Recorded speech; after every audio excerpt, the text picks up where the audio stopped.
Ejercicio 3 de movimiento rectilíneo uniforme nos dice lo siguiente. Un ladrón roba una bicicleta y huye con ella a 20 km por hora. Un ciclista que lo ve sale detrás del mismo 3 minutos más tarde a 22 km por hora. ¿Al cabo de cuánto tiempo lo alcanzará? Bueno, ahí te dejo la solución, 30 minutos. Puedes pausar el vídeo, resolverlo y si tienes alguna duda o no te sale, pues acceder de nuevo a la explicación. Bien, en este caso nosotros vamos a dibujar un esquema, un ligero esquemático como llevamos haciendo en los vídeos anteriores, pues mostrando lo que es el contexto del ejercicio. En este caso nosotros vamos a pintar en azul al ladrón y al ciclista en naranja, por poner un ejemplo. El ladrón a priori está por delante del ciclista en el momento en el que comete el robo. Los datos que conocemos, bueno, pues la velocidad del ladrón es de 20 km por hora. Podemos etiquetar esto como VL, velocidad del ladrón, y el ciclista pues va a una velocidad V sub C, V de ciclista, velocidad del ciclista de 22 km por hora. Bueno, este es un ejercicio de movimiento rectilíneo uniforme, dado que de la forma en la que se nos muestra el contexto del problema, nosotros no somos capaces de identificar ningún tipo de aceleración. Es verdad que podemos plantear una hipótesis sobre si el ciclista al iniciar el movimiento estaba parado, ve el robo, incrementa su velocidad, pero bueno, lo que se deduce del ejercicio al no hacer referencia alguna a ningún tipo de aceleración, pues es que es un movimiento rectilíneo uniforme.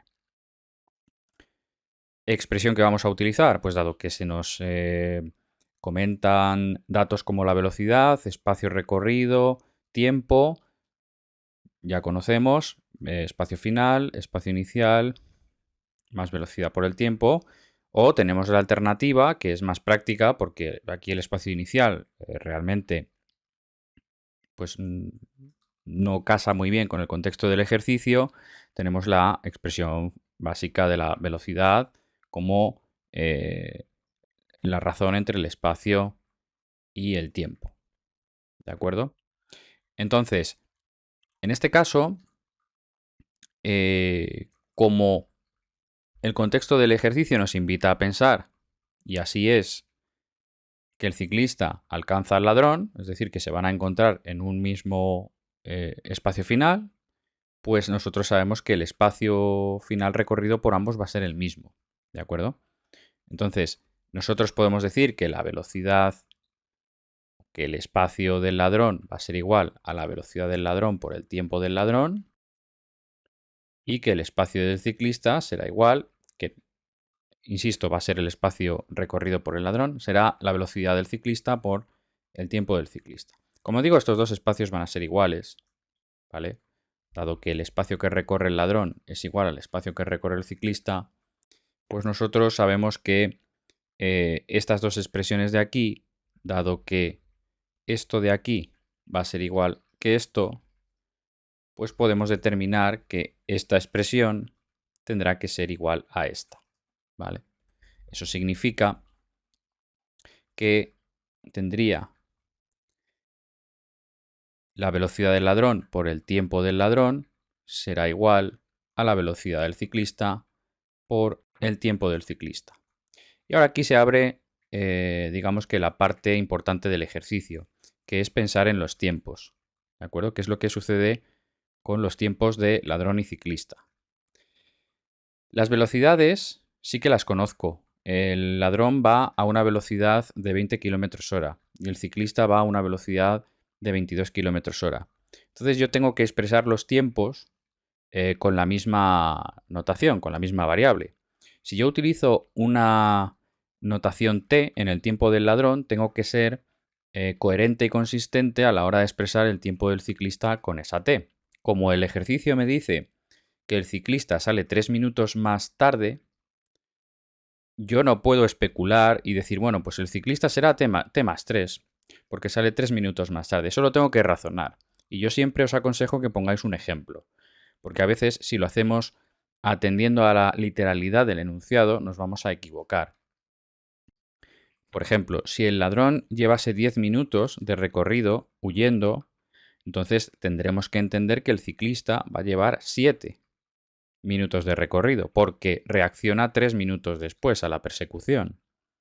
Entonces, si yo al ladrón le asigno el tiempo t, al ciclista le tendré que asignar t-3, porque cuando el ladrón lleve 10, el ciclista llevará 7, 3 minutos menos. Estoy hablando en minutos, por supuesto. O si al ciclista le asigno t, el ladrón llevará t+3. Entonces tengo cualquiera de las dos opciones para poder utilizar. Yo me voy a ceñir a esta anotación, pues porque es la primera que he puesto. Y en este caso nosotros operamos y ponemos todo en función de t porque así no acumulo incógnitas de más. Por otro lado, aquí es aconsejable pasarlo todo al sistema internacional, en contra de lo que comentaba en los vídeos anteriores, porque la velocidad se me da en kilómetros hora y el tiempo en este caso son 3 minutos. Entonces, al haber discrepancia en las unidades, lo mejor es pasarlo todo al sistema internacional y al resolver, si me resulta más cómodo, pues ya pasar el tiempo a minutos, por ejemplo. Entonces, la velocidad del ladrón, que son 20 kilómetros, pues la velocidad del ladrón, que son 20 kilómetros a la hora, pues lo que hago es pasar el kilómetro a metro y la hora a segundos. Yo sé que en un kilómetro hay 1000 metros y que en una hora hay 3600 segundos. Bueno, esto es algo que ya sabéis, para pasar de kilómetros por hora a metros por segundo se multiplica por 1000 y se divide entre 3600. Entonces, en este caso, si lo ponemos con la calculadora, obtendremos 5,5 metros. Esto es periódico, pero bueno, vamos a dejarlo en 5,5 metros por segundo. Y la velocidad del ciclista, que son 22 kilómetros hora, pues al hacer la misma operación estaríamos haciendo 22 por 1000, que son 22.000, entre 3600, eso es 6,1 metro por segundo. Entonces, al incluir las velocidades en el sistema internacional, yo tendría velocidad del ladrón 5,5 metros por segundo por... Y ahora, el tiempo que le voy a asignar al ladrón va a ser t. Mientras que el tiempo que le voy a asignar al ciclista es t-3. ¿Vale? Por lo tanto, yo aquí pondré t y aquí pondré velocidad del ciclista 6,1 por t-3. Bueno, pues aquí simplemente tengo una ecuación con una incógnita, puedo resolver el tiempo, ¿no? En este caso, bueno, muy importante, por cierto, lógicamente, si es lo que estaba comentando, este t-3, ese 3 son minutos, entonces es conveniente, si estamos utilizando el sistema internacional, que esos minutos los pasemos a segundos. Pondríamos realmente t-180, ¿verdad? Así lo tenemos todo en metro segundo, esto expresado con los 3 minutos en segundos, y ya sé que el tiempo que voy a despejar de aquí me va a salir en segundos. Luego ya, como decía, lo podemos pasar a minutos si nos resulta más cómodo. Entonces, bueno, pues podemos operar. Aquí tendríamos 5,5t es igual a 6,1t y 6,1 por 180 son 1098, pues menos 1098. En este caso, pues puedo agrupar todo a un lado. Bueno, pues por ejemplo, da igual la preferencia de signos que queramos, si todo negativo, positivo. Si paso el 5,5, si paso el 6,1 a la izquierda, con el 5,5 será 5,5t menos 6,1t igual a menos 1098. Y 5,5 menos 6,1 es menos 0,6t. Igual a menos 1098, pues aquí el tiempo me saldrá menos 1098 entre menos 0,6, que eso es igual a 1830 aproximadamente. Y estos son segundos porque he pasado todo al sistema internacional. Entonces, si lo quiero pasar a minutos porque me resulta una magnitud muchísimo más viable de evaluar o de mirar, pues el segundo lo voy a pasar a minutos. Yo sé que un minuto tiene 60 segundos. Luego al hacer 1830 entre 60 obtendré 30,5 minutos.